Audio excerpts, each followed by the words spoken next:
Hello everyone, in today's video, I'm going to show you how to use Real Debrid Fidelity Points. First, log into your Real Debrid account.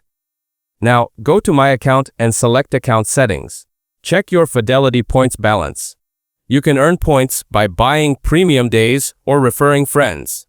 1,000 Fidelity Points are equal to 30 premium days. Then, click Convert 1,000 points to 30 days when you reach the limit. To redeem a promo or reseller code, visit real-debrid.com/voucher. Fidelity points cannot be transferred to other users. Some resellers may not give referral bonuses. Next, verify your new premium expiration date after conversion.